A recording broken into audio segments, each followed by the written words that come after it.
Yan, so kamusta kayo guys? So day 2 na ng busag tour natin at bababa na tayo ng Buskalan papuntang Sagada. Ito pala yung sample itinerary natin for today. Ayan, kape muna tayo guys.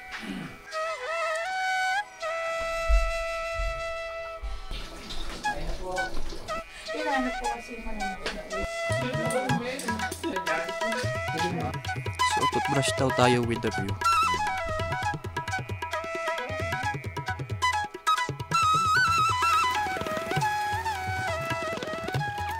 Ayan guys, baba na tayo. Ang bilis lang, parang walang nangyari talaga, no? Ayan, dami nagsulat dito. So, wala kaming ballpen or pencil pen, susulat sana kami. So tara na. Tara po. So 200 each, no? 200 each, no? G. Alas 7 na noong kami ay bumaba ng Buskalan at kita nyo naman, nandito na yung kapalit namin sa transient. Sabado ngayon kaya expect maraming tao na pupunta kay Apo Wang-od. Unlike pag weekdays, hindi ganon karami. Kaya advisable talaga na punta kayo dito pag mga weekdays.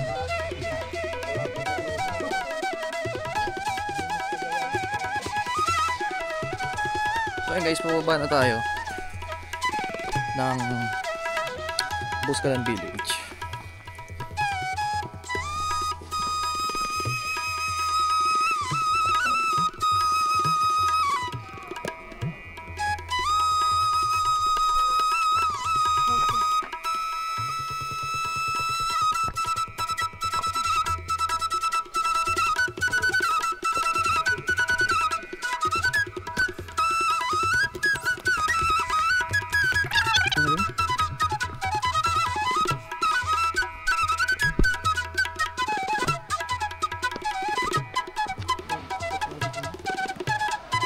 Bridge ay yung bridge. Doon yung unang daan namin pababa. Hanggang doon sa may factory niyo. Yun. Ayun tapat. Nandiyan sir, bababa, diretso yan. Ang tuloy ko yan, yung sa factory niyo. Yung dating daan ko yan? Yung ginaka-restaurant ko. Hanggang doon yan. So ito daw yung dating daan guys, paakyat dito. Ito kasi bagong daan na yun. Nakita niyo sa tapat, meron din factory sa baba doon. Ayun. Dalawang option dati daan dito. Pagdating naman doon sa may palayan na yan, yung may tubig. Super na konti. Nakita mo yung hagdan? Pababa, ayun pathway. Yung isa naman option, yung daan na papunta diretso doon.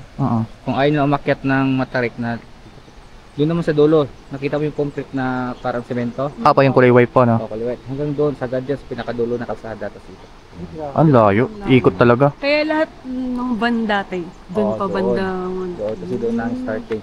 Kasi, minsan talaga napakahirap umakyat dito ang daan. Pagkarating mo lang kasi pagod puyat. Patakain, sila sa katulog, kaya maraming hinihimatay. Tarik yan dyan. Oo nga eh. Tapos pagdating naman sa hanging bridge, nakikita natin yung kabilang side naman. May mga hagdan. Ito kasi ano lang to nung last year by August, inopen yung hanging bridge na yan. Nakalaki dyan din. Kasi magpapa.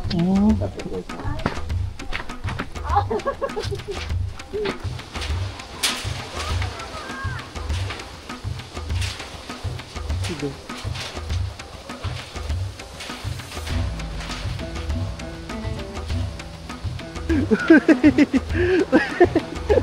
Nakatakot. Boss, ano ba mo eh? Ha, boss? Ano ba mo? Boss, kausapin mo mo? Hi. Konnichiwa. Konnichiwa. So konnichiwa. Pauwi na ano? Sige, bata mo.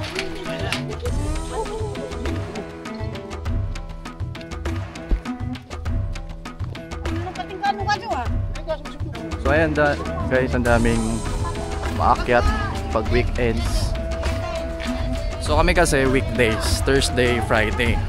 Para at least hindi ganun karaming tao. Konti.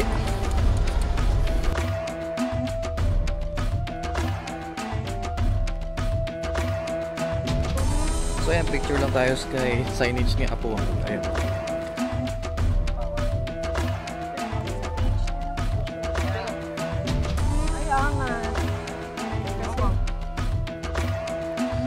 After 3 hours na biyahe mula sa Buscalan, nakarating na tayo sa Inverted House.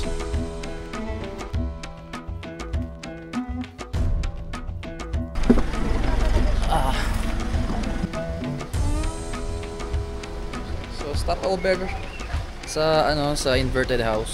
So yun siya. And yung Inverted House, tapos may inasal na din dito. Bros, inasal. Pwede kayo kumain dito, guys. Mas mura yung dito bilihin ng pasalubong, no? Yung mga souvenir din. So next stop na tayo.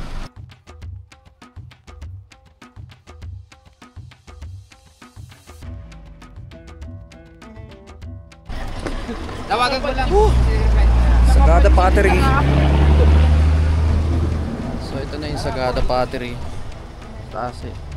Picture muna bago tayo pumasok. Kasi walang tao. Mamaya, So yan Sagada. dadami na yung tao. Okay. Ay yung daw po ito. Chocolate cheese or cinnamon raisin. Okay. 1 chocolate man.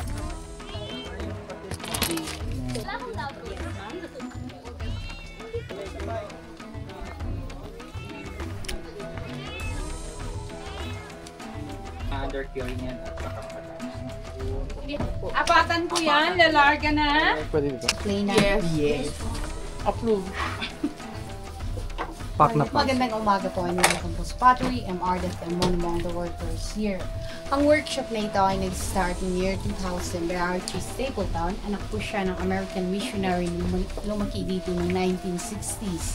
Nakita niya ang potential ng ating local clay at local soil for pottery production. Kaya nang pumunta siya ng States, nag-aaral siya ng pottery master ngayon. Then bumalik siya dito noong year 2000 to teach the Sagada people as an alternative livelihood. Now, I'm going to show you the making of the pot with the demo fee of 600 for the whole group. At kung may gustong mag-try, 100 per head. Okay? 12,000 sasabihin ko sana. Okay, so first of all, I'm going to center the clay. I'm centering the clay with pressure from my both hands, and I have to go with the speed of the wheel. Before we can make any kind of shape that we want, may it be a vase, a bowl, or a mug, cylinder pa po muna ang unang-unang gagawin, for that's the basic shape. To do the cylinder, bubutasan natin dito sa gitna.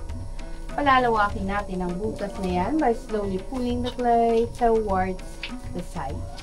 Dito naman po, with controlled pressure from my both hands, I'm going to compress the clay together and then dahan-dahan ko siyang iangat sa taas. One more time, kamay ko po ang nagko-control sa clay. Hindi po ang clay ang nagko-control sa kamay. At kung inaangat natin to, kailangan natin siyang dinadahan-dahan, hindi natin siya binibigla para hindi siya ma-off-center at hindi mag-collapse. So this is our cylinder. Ito pwede na itong maging pot. But we are going to reshape this for us to see how far the clay goes. Kaya ang gagawin ko, dito sa pinakailalim, tutulak ko siya palabas dahan-dahan habang tinutulak, umaakyat din po ako. I'm supporting my right hand with my left hand with my right hand outside. Here in the middle, I'm pushing it inward, slowly pulling it up, supporting my right hand with my left hand inside. And then I'm going to push it outwards at the top para makagawa tayo ng flower base. Ito pwede pa po natin siyang paliitin ng konti here at the very middle to enhance the shape if needed be by slowly pushing it in while pulling the clay up to the top. At kung gusto naman natin siyang maging water container, lalagyan lang po natin ng nguso na ganyan. So, ang ginagawa namin dito, ni-air dry namin siya for 5 days. After 5 days of air drying, pag leather dry na po siya, we come back, we trim the bottom, then we put a handle on it. That's a time din na maglagay kami ng any kind of decorations na gusto namin to enhance the beauty. And then i-air dry namin ulit for a month. Iluluto namin sa oven for 10 hours of firing. Maghintay kami para mag-cool down yung oven. We come back, bring out the pieces, then we apply the glazes. Yung glazes po yung pinagbibigay kulay at pintabit sa kanya, pero hindi po siya kagaya ng pintura na pinahid mo lang makikita na agad ang result. We have to cook them again to a certain temperature for 10 to 12 hours bago lalabas ang kagandahan ng each piece. They are very good for food containers, the microwavable, and of course, ang kulay po niya hindi po favorite. So ito guys yung mga finished product nila. So be careful lang kasi basag mo bayad mo.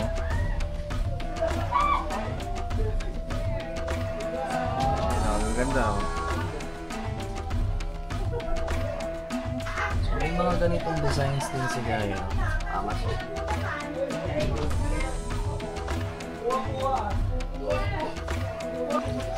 So yan yung Sagada Pottery. Daming tao. Buti na lang guys, nalagay sa Peter Monday. Pamaya pa siya. Yan, so tara na ulit.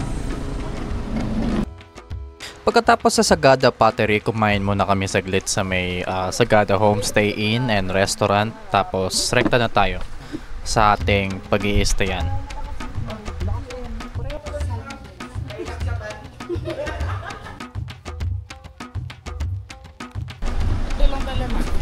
Yeah.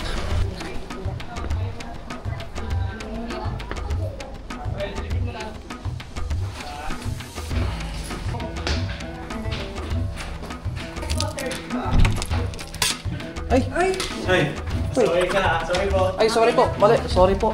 302, 301. Muntik na ako pumasok sa ano. So yan guys, on the way kami ngayon sa may Paitokan Walk. Lakad-lakad lang. So ito yung Paitokan Walk, kagaya nga ng sinabi ni Kuya Kim. Uunahin natin yung St. Mary the Virgin Church. Tapos rekto tayo sa may Sagada Public Cemetery, then Echo Valley, then Hanging Coffins. Paba tayo nun. Diretso tayo na Coffee Farm and then Sagada Weaving. Ang simbahan ng St. Mary the Virgin ang pangunahing episkopal na simbahan sa Sagada, Mountain Province. Itinayo ito noong 1904 ng mga Amerikanong misyonero sa pangunguna ni Reverend John Staunton matapos mapasailalim ng Estados Unidos ang Pilipinas mula sa Espanya noong 1898. So kasama nga pala natin ang ating tour guide para at least magbigay pa ng history about sa mga landmarks dito sa Sagada. Yung church natin before is hindi po yan yung ginawa po yan as sign. Kasi before po, nung hindi pa dumadating actually yung Christians dito, uso pa yung tribal war. Yan yung naging sign sa kabila na may aatake. Same din sa kabilang panig. So, watchtower. Parang yung bell lang. Kasi before kasi yung bell yan mas malakas. Rinig mo pa ng bontok. Yung pag tumunog yung bell, umpis na naman.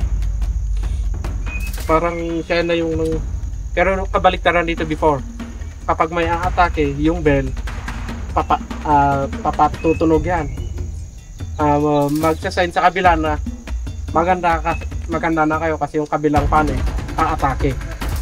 Until some time na lahat na sila sumuko because dahilan yan sa tunog ng simbahan. So sa cemetery, ano yung cemetery nyo dyan? Sa inyo? Public or private? Kaya may binabayaran, ano? Dito po, kapag sabihin natin na public cemetery, literal na yan, na libre. Walang 5 years na renovation. Yung gastos lang po ng mismong namatayan is yung, for example, puntod. Yung aggregates lang po na gagamitin sa puntod. Every November 1, ano po ba yung ginagamit niyo sa mga puntod ng mahal niyo sa buhay? Aside from Bulaklak. Kandila, no? Sa inyo, kandila po. Pero dito sa Sagada, hindi po kami gumagamit dito before ng kandila. Kaya alternative for candle, yan po yung tinatawag natin na pitwood or saleng sa Ilocano. Which is kapag sinindihan mo yan, para pong gasera yan na liliyab. Na habang lumalakas yung hangin, mas lumalakas si apoy. Unlike sa kandila na ganun mo lang sa kamay mo, patay na agad. That's why kung makikita nyo dun sa cemetery natin, di ba, mayroong mga uling. Yan po yung gamit natin. Go back naman tayo sa hanging coffins. So, sa hanging coffins, hindi ko po masasabi kung kailan yung first na living po dyan. Kung anong taon. Pero yung una dyan, eto. Yung nasa taas. Yung pinakataas. Yan po yung pinakauna. Hindi ko po alam yung exact date niyan. Pero yung pinakahuli, baba po mismo ng bumitog. O ito, yung parang bago. Ito po yung pinakauna. Last December 2010. Pagkatapos niyan, wala na pong nadagdag. Bakit kaya? Yung kalaban kasi natin kapag itutuloy natin yan, yung Department of Health. Because of sanitation. Pagkatapos nating bisitahin ang mga hanging coffins, tatawid naman tayo sa maliit na ilog at sa tabi may makikita tayong mga unexplored caves. Guys, ito ay undiscovered cave. Tama ba? Undiscovered cave, no? Yung discover mo. Ay, na-discover na natin.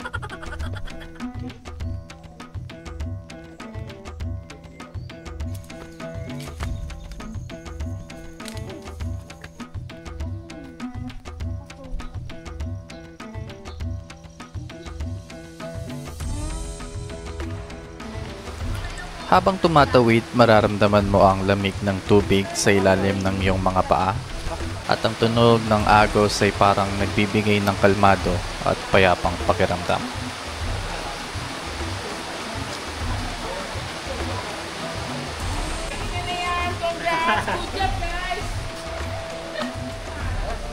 Wala pa lang ano.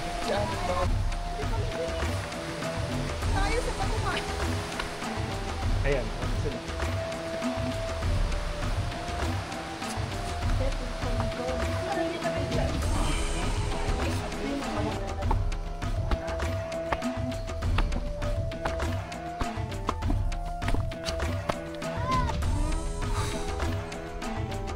Ayan, tapos na. So ayan guys, on the way tayo sa Sagada Weaving.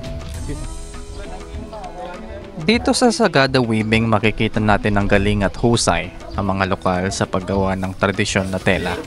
Dito maaari tayong mamili ng mga souvenir tulad ng scarf, bag, or kahit mga tela na gawa sa kamay. Pansinin ng mga makukulay na disenyo at patterns. Bawat isa ay may kwento at simbolismo na nagmula sa kultura ng mga taga-Sagada.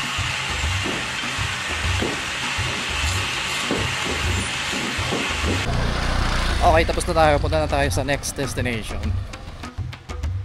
Sa bayan ng Sagada, makikita ang higit na 60 na yungib.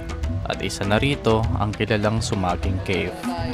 Sa loob ng yungib na ito, makikita mo ang iba't ibang rock formations na unti-unting nabuo ng kalikasan sa loob ng maraming taon. Ang Sumaging Cave ang pinakamalaking yungib sa Sagada. Ang mga rock formations na kahawig ng mga familiar na hugis ang pangunahing atraksyon sa loob nito. Makikita mo ang mga hugis na parang ibon, elepante, pagong, at kahit isang malaking chocolate cake. Ang mga ito ay likha ng kalikasan na tiyak na magpapabilib sa iyo. Pero syempre, hindi rin biro ang pagpasok sa Sumaging Cave. Isa rin ito sa mga mapanganib na yungib sa Sagada, lalo na para sa mga hindi sanay sa caving o may takot sa madilim at madulas na daan. Ang loob ng yungib ay may matatarik at madudulas na bahagi, kaya kinakailangan gumamit ng tamang kasuot upang maiwasan na ang aksidente. Napakahalaga rin na sumama ang isang gabay na biyasa sa daan upang matiyak ang kaligtasan ng bawat bumibisita. Sa kabila ng mga panganib, ang Sumaging Cave ay patuloy na dinadayo ng mga adventurers at nature lovers na nais maranasan ang kakaibang ganda at hamon ng caving. Kung handa kang sumubok sa isang kapanapanabik na karanasan, tiyak na magiging sulit ang iyong pagbisita sa kuweba na ito. Kung sino po yung mahilig gumamit ng lotion, pwede po kayong gumamit ng lotion. So dito, kapag napunta naman kayo ng malamig, yan po is only water. Pero kapag malagkit at medyo masangsay yung amoy, yan po yung natural lotion. Kaya pagdating doon, pwede niyong hawakan yun, pwedeng tumingala doon, ayan po yung holy chef. Okay? Turun po tayo.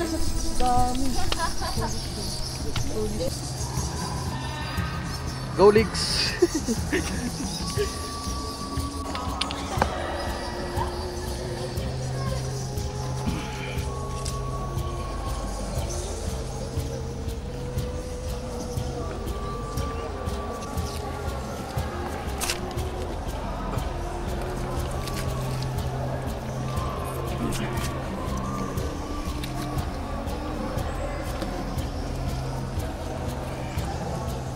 Diretso yan. Diretso yan. 1, 2, and 3. Puso. Mata. Pahinga. Ito po yung rock formation ng baby elephant. So dahil birthday ko daw, ito yung cake ko, ayan o. Sino ba? Ito yung cake ko. Plus. Hindi, balas sila.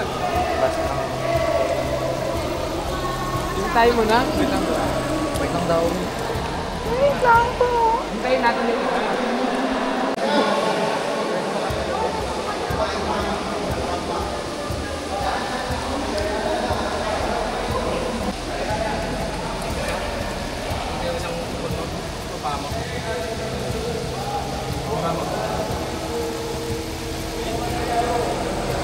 Next. So ito na yung pinakadulo niya ng Sumaging Cave. Ayan o. Yan yung pinakadulo niya guys. So paakyat na tayo. Tara na.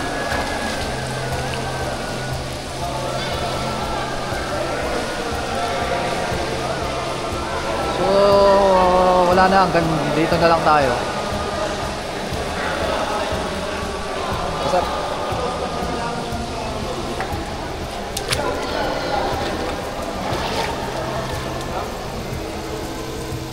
Okay, go.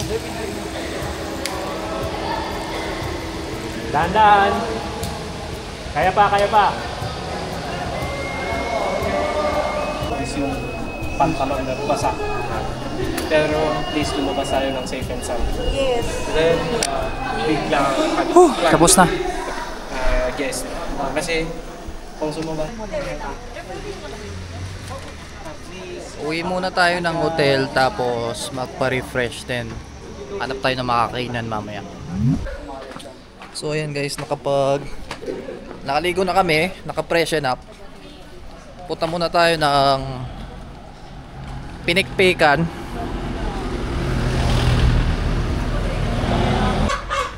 Sa gitna ng malamig na klima ng Sagada, may mga pagkain na hindi dapat palagpasin. Ang pinikpikan na may kasamang etag.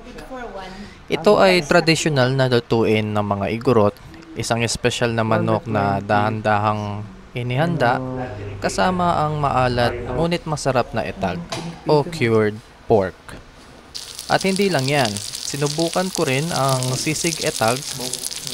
Malinamnam, may smoky na lasa at may kakaibang linamnam na siguradong babalik-balikan. Kailangan kinigamit palang baboy sa pinikpikan na itag.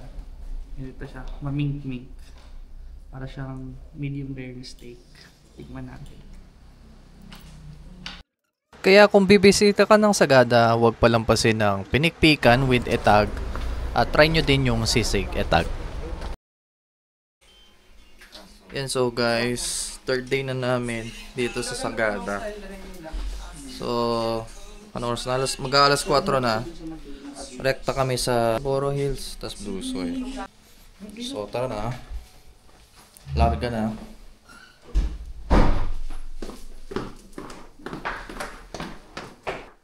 Paiwan na sila. Ay, sarado pa. Sarado pa ka. Yun. Marami pong salamat, kuya. Abas na tayo.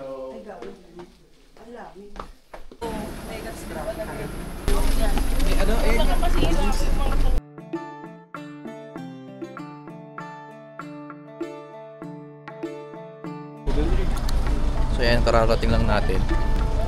May pastik. Hindi ko alam kung kita to. Uy, dami! Para ako nasa night market.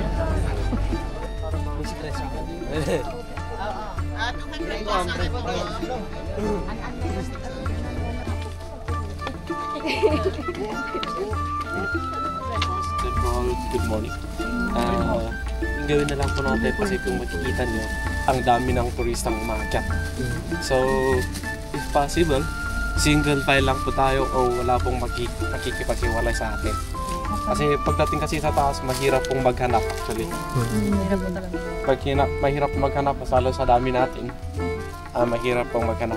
So, 7 lang po yung dala kong ganito, so yung iba na lang.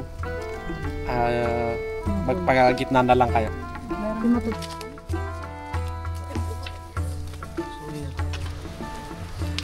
Sa ikatlong araw ng aming paglalakbay, hinarap namin ang isa sa mga pinaka hindi dapat palagpasin sa Sagada, ang Marlboro Hills.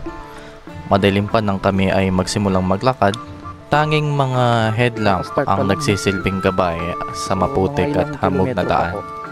Tahimik ang paligid at ang malamig na hangin ay dumadampi sa aming balat habang unting-unting sumisikat ang araw. Checkpoint.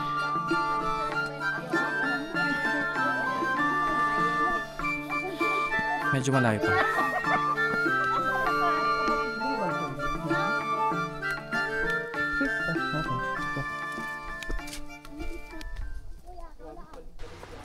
Nang marating namin ng tuktok, bumungad ang isang kamangha-manghang tanawin.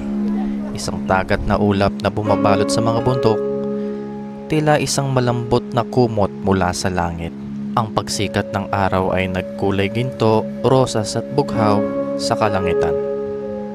Tila ba isang eksenang parang mula sa isang postcard.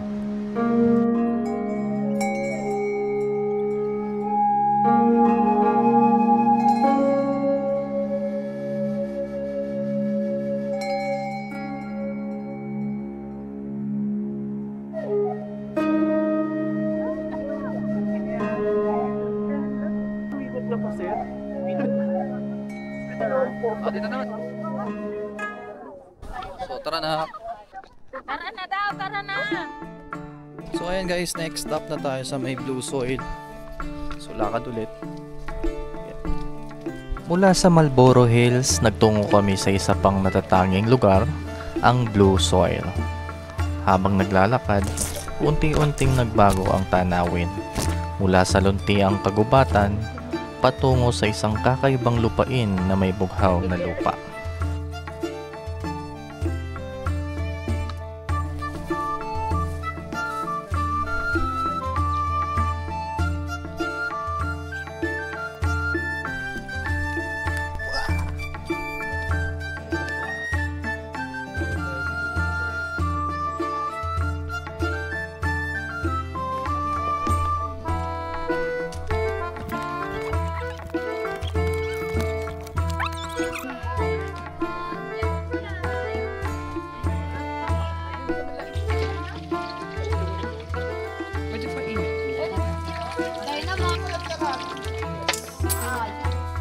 Taka na ulit.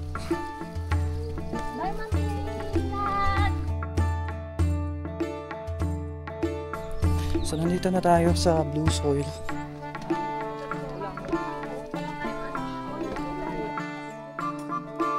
Nasaan na kayo, Ate Sarah? Hindi namin maiwasang mamangha sa kakaibang kulay nito. Parang isang likhang sining ng kalikasan.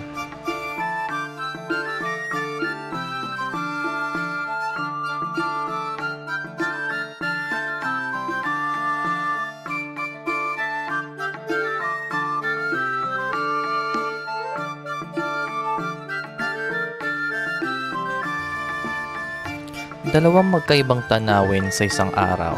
Parehong nagpapaalala kung gaano kaganda at kagilagilalas ang mundo. Ang Marlboro Hills at Blue Soil ay patunay na ang kalikasan ay may sariling paraan nagpapakita ng hiwaga at ganda. Handang ipakita sa mga taong may pusong bukas sa paglalakbay at pagtuklas. So, nandito na tayo. Finally.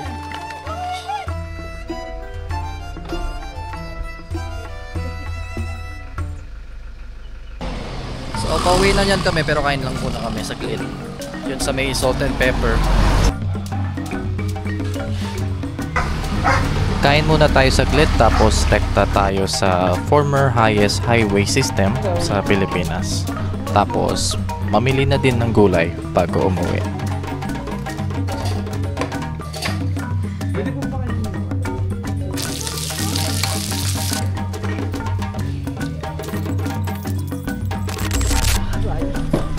Sakit na ng ano ko, tuhod ko. Ano to ngayon, seconds na lang.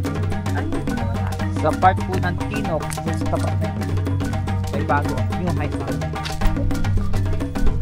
Yung mga presyo ng gulay dito medyo mas... Dito sir, ang price ng gulay dito is, ano yan, bulak na kabalot. So, bumili ka ng 3 balot, worth 100 pesos. Ah, Ito po,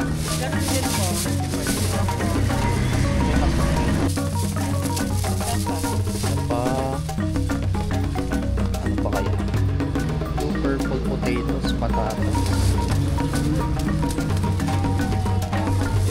Mamalingkit tayo. So, kung umabot ka sa part na to, sa last part na to, so salamat sa panonood. Don't forget to follow, like, and subscribe. Meron tayong Facebook, YouTube, TikTok, Instagram. Nakapagod. So, yun lang po. Salamat po. Mag-iingat po tayo. JGab TV.